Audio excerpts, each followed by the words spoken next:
Hello Bangalore, I am Tara and today I visited a place that truly changed how I see life. Today Navajivana Sangatane celebrated Women's Day in a different way. So watch this video till the end to know more about it. Have you ever wondered what happens to the parents when no one is left to care for them? Here comes Prashanta Charitable Trust, a home that gives a second life to those who need it the most. Let's know more about this trust, how they built, what happened, how they came into this field, and how many people are here and what they expect. Sir, ನಮಸ್ಕಾರ. ನಮಸ್ತೆ sir ನಿಮ್ಮ ಹೆಸರು sir? Madam ನಮ್ಮ ಹೆಸರು ಪ್ರಶಾಂತ್ ಅಂತ. Prashant. Sir ಇಲ್ಲಿ old age home ಅಂತ ನಾವು ಬಂದಿದ್ದೀವಿ. ಎಷ್ಟು ವರ್ಷ ಆಯ್ತು? ಮೇಡಮ್ ಸುಮಾರು ಒಂದು 18 ವರ್ಷದಿಂದ ರನ್ ಆಗ್ತಾ ಇದೆ. 18 ವರ್ಷ. 18 ವರ್ಷ. ಫಸ್ಟ್ ಸ್ಟಾರ್ಟಿಂಗ್ ಅಲ್ಲಿ ನಿಮ್ಗೆ ಇದು ಯೋಚನೆ ಬಂತ ಇಲ್ಲಾಂದ್ರೆ ಯಾರನ್ನ ಐಡಿಯಾ ಕೊಟ್ಟವರ ನಿಮ್ಗೆ? ಇಲ್ಲ ಮೇಡಮ್, ನಾವು ಚಿಕ್ಕಂದಿನಿಂದ ನಾವು ಈ ತರ NGO-ದಲ್ಲೇ ನಾವು ಓದಿ ಬೆಳೆದಿದ್ದು. ಅವಾಗಿಂದಲೂ ನಮಗೆ ಸಮಾಜಕ್ಕೆ ಏನಾದ್ರು ಒಂದು ಕೊಡುಗೆ ಕೊಡಬೇಕು ಅನ್ನೋ ಉದ್ದೇಶ ಮುಂಚೆಯಿಂದಲೂ ಇತ್ತು. ಇದು ಸುಮ್ಮನೆ ಶೋಕಿಗೋಸ್ಕರ ಬೇರೆ ಯಾರೋ ಅವ್ರು ಇವ್ರು ಹೇಳಿದರೆ ಮಾಡಿದ್ರೆ 4 ಇದಕ್ಕೋಸ್ಕರ ಮಾಡಿದ್ದಲ್ಲ. ನಮ್ಮ ಮನಸ್ಪೂರ್ವಕವಾಗಿ ನಾವು ಮಾಡ್ಕೊಂಡು ಬರ್ತಿರ್ತಕ್ಕಂಥ ಕೆಲಸ ಇದು. ಈಗ ಎಷ್ಟು ಜನ ಇದ್ದಾರೆ ಸರ್ ನಮ್ಮಲ್ಲಿ? ಈಗ ನಮ್ಮಲ್ಲಿ ಟೋಟಲ್ ಒಂದು 40 ಜನ ಇದ್ದಾರೆ. ಯಾವ ತರ ನೀವು ಫೀಸ್ ತಗೊಂತೀರಾ ಇಲ್ಲಾಂದ್ರೆ ಫ್ರೀಯಲ್ಲಿ ನೀವು? ಇಲ್ಲ, ನಮ್ದು ಫ್ರೀ ಓಲ್ಡ್ ಏಜ್ ಹೋಮ್ ಇದು ಪ್ರಶಾಂತ್ ನಿರಾಶ್ರಿತರ ಆಶ್ರಮ ಅಂತ ಹೇಳ್ಬಿಟ್ಟು ವೆಬ್ಸೈಟ್ ಇದೆ. ಪ್ರಶಾಂತ್ ನಿರಾಶ್ರಿತರ ಆಶ್ರಮ ಅಂತ ಹೇಳಿ ಪ್ರಶಾಂತ್ ನಿರಾಶ್ರಿತರ ಆಶ್ರಮ ಅಂತ ಹೇಳಿ ಇದು ಪ್ರಶಾಂತ್ ಚಾರಿಟಬಲ್ ಟ್ರಸ್ಟ್ ಅಡಿಯಲ್ಲಿ ನಡೀತಕ್ಕಂಥದ್ದು. ಇದು ನಮ್ದು ವೆಬ್ಸೈಟ್ ಇದೆ, ಯೂಟ್ಯೂಬ್ ಚಾನಲ್ ಲಿಂಕ್ ಇದೆ, ಎಲ್ಲಾದ್ರೂ ಸರ್ಚ್ ಮಾಡಬಹುದು. ನಮ್ದು ಕಾನ್ಸೆಪ್ಟ್ ಏನಪ್ಪಾ ಅಂತಂದ್ರೆ ಮೇನ್ ರೋಡ್ ಅಲ್ಲಿ ಯಾರು ಇರ್ತಾರೋ ನಿರಾಶ್ರಿತರು, ನಿರ್ಗತಿಕರು, ಆಶ್ರಯ ಇಲ್ದಂತವ್ರು, ಇಂಥವ್ರಿಗೆ ನಾವು ಆಶ್ರಯ ಕೊಡೋದ್ರ ಜೊತೆಗೆ ಅವ್ರಿಗೆ food, accommodation with caring with medical ಕೂಡ ನಾವು ಸಪೋರ್ಟ್ ಮಾಡ್ತಾ ಇದ್ದೀವಿ. ಈಗ ಬೇರೆಯವರು ಎಲ್ಲನ ನಮ್ಗೆ ಸಿಕ್ಕಿದ್ರೆ ನಾವು ಕರ್ಕೊಂಡು ಬಂದು ಬಿಟ್ರೇನು ನೀವು ಸೇರಿಸ್ಕೊಂತೀರಾ ಇಲ್ಲಿ? ಖಂಡಿತವಾಗ್ಲು. ಹಾಗಂದ್ರೆ ನೇರವಾಗಿ ನಾವು ತಗೊಳಕ್ ಆಗೋದಿಲ್ಲ. ಕಾನೂನಾತ್ಮಕವಾಗಿ ಅವ್ರು ಯಾವ ಏರಿಯಾದಲ್ಲಿ ಸಿಗ್ತಾರೆ ಆ ಏರಿಯಾದ ಪೊಲೀಸ್ ಸ್ಟೇಷನ್ ಮಾಹಿತಿ ಕೊಟ್ಟು ಆ ಸ್ಟೇಷನ್ ಅಲ್ಲಿ ಆ ಲೆಟರ್ ತಗೊಂಡು ಆ ಆಧಾರದ ಮೇಲೆ ನಾವು ಅವ್ರಿಗೆ ಆಶ್ರಯ ಕೊಡೋಣ. ಡೈರೆಕ್ಟ್ ಆಗಿ ಕರ್ಕೊಂಡ್ ಬಂದ್ರೆ ನೀವು ತಗೊಳ್ಳೋದಿಲ್ಲ? ಯಾರಿಗೆ ಕಾಣಿಸಿದ್ರೇನು ಮತ್ತೆ ಆ ಏರಿಯಾ ಪೊಲೀಸ್ ಸ್ಟೇಷನ್ ಲಿಮಿಟ್ಸ್ ನಿಂದ ಕರ್ಕೊಂಡ್ ಬಂದು ಬಿಟ್ರೆ ನೀವು ತಗೊಂತೀರಾ? Okay sir. ಈಗ ಇಲ್ಲಿ ನಿಮ್ ಜೊತೆಗೆ ತುಂಬಾ ಅನಾಥವರನ್ನೇ ಇದಾರಾ ಇಲ್ಲ ಅಂತ ಹೇಳಿದ್ರೆ ಪೇರೆಂಟ್ಸ್ ಇರೋರು ಇದಾರಾ? ನಮ್ಮಲ್ಲಿ ಕೆಲವು ಗಾರ್ಡಿಯನ್ ಇರ್ತಕ್ಕಂಥವ್ರು ಇದ್ದಾರೆ. ಅದು ಬಿಟ್ರೆ ಸ್ಟೇಷನ್ ಕಡೆಯಿಂದ ಬಂದಿರ್ತಕ್ಕಂಥವ್ರು ಮತ್ತೆ ಪೊಲೀಸ್ ಸ್ಟೇಷನ್ ಲಿಮಿಟ್ ಅಲ್ಲಿ ಇರ್ತಕ್ಕಂಥ ಪಬ್ಲಿಕ್ ಗಳು ಯಾರಿದಾರೋ ಅವರು ನೋಡಿ ನಮ್ಮ ಆಶ್ರಮಕ್ಕೆ ಕಾಲ್ ಮಾಡಿ ನಾವು ಹೋಗಿ ನಮ್ದೇ ಆಂಬುಲೆನ್ಸ್ ಅವ್ರನ್ನ ರೆಸ್ಕ್ಯೂ ಮಾಡಿ ಮತ್ತೆ ಅದೇ ಲಿಮಿಟ್ ಅಲ್ಲಿ ಇರ್ತಕ್ಕಂಥ ಪೊಲೀಸ್ ಸ್ಟೇಷನ್ಗೆ ಹೋಗಿ ಮಾಹಿತಿ ಕೊಟ್ಟು ಅವ್ರ ಪರ್ಮಿಷನ್ ಮೇಲೆ ನಾವು ಆಶ್ರಯ ಕೊಡ್ತಾರೆ. ಆ ತರ ಜನಗಳು ಜಾಸ್ತಿ. ಸರ್, ಜಾಸ್ತಿ ಜನ ಯಾವ ಕಡೆಯಿಂದ ಬರ್ತಾರೆ ಸರ್ ನಿಮ್ಮ ಆಶ್ರಮಕ್ಕೆ?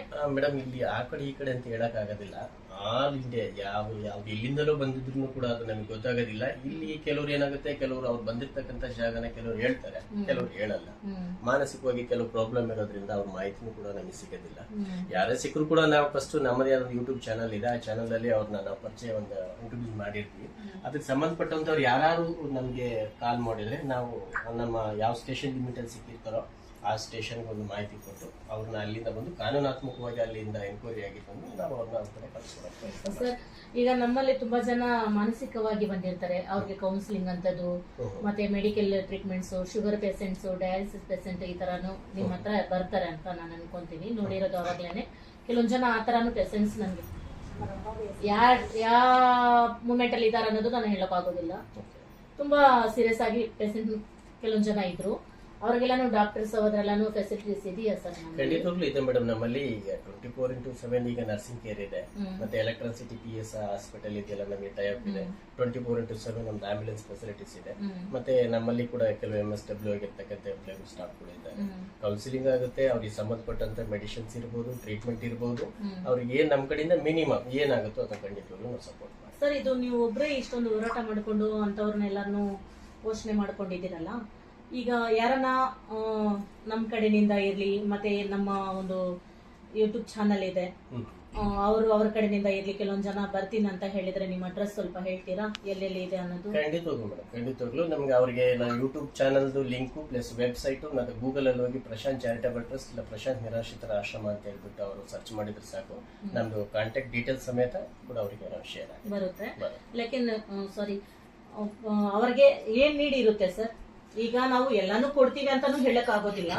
ಕೆಲವೊಂದ್ ಜನ ನಮ್ ಫ್ರೆಂಡ್ಸ್ ಈ ಚಾನಲ್ ಅಲ್ಲಿ ಮುಂದೆ ಬಂದಿರೋರು ಇರ್ಲಿ, ಅವ್ರು ಏನಾರ ಸಹಾಯ ಮಾಡ್ತೀನಿ ಅಂತ ಬಂದ್ರೆ ನಮ್ಗೆ ಇಲ್ಲಿ ಏನ್ ಅವಶ್ಯಕತೆ ಇರುತ್ತೆ ಅನ್ನೋದು ಗೊತ್ತಿರಲ್ಲ. ಅವ್ರಿಗೆ ಡೌಟ್ ಇರ್ಬೋದು, ನಮ್ ಚಾನಲ್ ನೋಡಿರೋರ್ಗಿರ್ಲಿ, ನಮ್ ಫ್ರೆಂಡ್ಸ್ ಸರ್ಕಲ್ ಇರ್ಲಿ, ನಮ್ ಗೆಳತಿಗರ್ಲಿ ಇರ್ಲಿ, ಅವ್ರಿಗೆ ನಾವೇನ್ ಕೊಡೋಣ ಅಂತ ಅವ್ರಿಗೆ ಅಲ್ಲಿ ಪ್ರಾಬ್ಲಮ್ಸ್ ಸ್ವಲ್ಪ ಗೊಂದಲ ತರ ಇರುತ್ತೆ.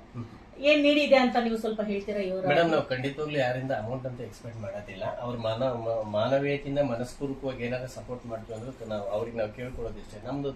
ನಮ್ದು ಮಂತ್ಲಿ ಏನ್ ರಿಕ್ವೈರ್ಮೆಂಟ್ ಇರುತ್ತೆ. ಈಗ ರಿಕ್ವೈರ್ಮೆಂಟ್ ಅಂದ್ರೆ ನಮ್ಮಲ್ಲಿ ರೇಷನ್ಸ್ ಇರ್ಬೋದು, ಆ ಪೇಷಂಟ್ ಗಳಿಗೆ ಸಂಬಂಧಪಟ್ಟಂತೆ ಕೆಲವು ಮೆಡಿಸಿನ್ಸ್ ಇರ್ಬೋದು, ಕೆಲವು ಬೆಡ್ ಪೇಷಂಟ್ ಗಳಿಗೆ ಟೈಫರ್ ಇರ್ಬೋದು, ಮತ್ತೆ ಅವ್ರಿಗೆ ಬಟ್ಟೆಗಳು, ಈ ತರ ರಿಕ್ವೈರ್ಮೆಂಟ್ ಇದ್ದ ನಾವು ಖಂಡಿತವಾಗ್ಲೂ ಸಪೋರ್ಟ್ ಮಾಡ್ತಾರೆ. ಬಟ್ಟೆ, ರೇಷನ್, ಮೆಡಿಸಿನ್ ಹೌದು, ಇಂಥದ್ದೇನ ಇದ್ರೆ ಎಲ್ಲಾರು ತಗೊಂಡ್ಬಂದು ಕೊಡ್ಬೋದು. ಸರ್, ಇದು ರೆಂಟ್ ಎಲ್ಲ ಇಲ್ಲಾಂದ್ರೆ ಓನ್ ಸರ್? ಮೇಡಮ್, ನಮ್ದೆಲ್ಲ ರೆಂಟೆಡ್. ಸುಮಾರು 18 ವರ್ಷದಿಂದಲೂ ರೆಂಟೆಡ್ ಜಾಗದಲ್ಲೇ ನಡೀತಾ ಇರ್ತಕ್ಕಂಥದ್ದು. ನಾವು ಕೂಡ ಸುಮಾರು ಬೇರೆ ಕಡೆ ಎಲ್ಲ ಈ ಗೋಮಾಳ ಜಾಗ ಅಂತೆಲ್ಲ ಟ್ರೈ ಮಾಡ್ತಾ ಇದ್ವಿ, ಬಟ್ ಯಾವ್ದು ನಮಗೆ ಮಾಹಿತಿ ಸಿಗ್ತಾ ಇಲ್ಲ. ಅದಕ್ಕೆ ಸಂಬಂಧಪಟ್ಟವ್ರು ಕೂಡ ತುಂಬಾ ರಿಕ್ವೆಸ್ಟ್ ಮಾಡಿ ಲೆಟರ್ ಕೂಡ ಕೊಟ್ಟಾಗಿದ್ವಿ, ಯಾರು ಕೂಡ ನನಗೆ ಸ್ಪಂದಿಸ್ತಾ ಇಲ್ಲ. ಸಿಟಿ ಇಂಟೀರಿಯರ್ ಇರೋದ್ರಿಂದ ನಮಗೆ ಈ ರೆಂಟ್ ಮೇಂಟೆನೆನ್ಸ್ ಎಕ್ಸ್ಪೆನ್ಸ್ ತುಂಬಾ ಜಾಸ್ತಿ ಆಗ್ತಾ ಇದೆ. ಅದೇ ಔಟ್ಲೆಟ್ ಅಲ್ಲಿ ಸ್ವಲ್ಪ ಪ್ಲಾನ್ ಮಾಡ್ತಾ ಇದ್ದೀವಿ. ಸರ್, ಈಗ ನಮ್ಮ ಚಾನೆಲ್ ಅಲ್ಲಿ ನೀವು ಏನನ್ನ ಹೇಳಕ್ ಇಷ್ಟಪಡ್ತೀರಾ? ಯಾರನ್ನ ಈಗ ಇರೋರು ತುಂಬಾ ನಮ್ಮ ಬ್ಯಾಂಗ್ಳೂರಲ್ಲಿ ತುಂಬಾ ಇದ್ದಾರೆ, ಬೇರೆ ಕಡೆ ಅವರು ಇದ್ದಾರೆ. ಏನನ್ನ ನಮ್ಮ ಕಡೆಯಿಂದ ಸ್ವಲ್ಪ ಸಹಾಯ ಮಾಡ್ತೀವಿ, ಇಲ್ಲ ನೀವು ಸೈಟ್ ತಗೊಂಡ್ರೆ ಅಲ್ಲಿನೂ ನಾವು ಏನನ್ನ ದಾನಿಗಳನ್ನ ಬಂದು ಏನನ್ನ ನಾವು ಸ್ವಲ್ಪ ಕೊಡ್ತೀವಿ ಅನ್ನೋರು ಏನನ್ನ ಮುಂದೆ ಬರ್ಬೋದು. ಅವ್ರಿಗೆ ಏನನ್ನ ನೀವು ರಿಕ್ವೆಸ್ಟ್ ಮಾಡ್ತೀರಾ? ಖಂಡಿತವಾಗ್ಲೂ ಮೇಡಮ್, ಖಂಡಿತವಾಗ್ಲೂ ಬಂದು ಸಪೋರ್ಟ್ ಮಾಡ್ತೀನಿ ಅಂದರೆ ನಾವು ಸಪೋರ್ಟ್ ಮಾಡ್ತೀವಿ. ಯಾಕಂದ್ರೆ ನಮ್ಗೆ ಈಗ ಪ್ರೀತಿಯಿಂದ 1 kg ಅಕ್ಕಿ ಕೊಟ್ಟರು ಕೂಡ ಅದು ನಮಗೆ ತುಂಬಾ ದೊಡ್ಡದು. ಈಗ ನಮ್ಗೆ ಒಂದು ದಿನ 1 ಲೀಟರ್ ಎಣ್ಣೆಲ್ಲ ಅಂದ್ರೂ ನಮ್ದು ಜೀವನ ನಡೆಯಲ್ಲ.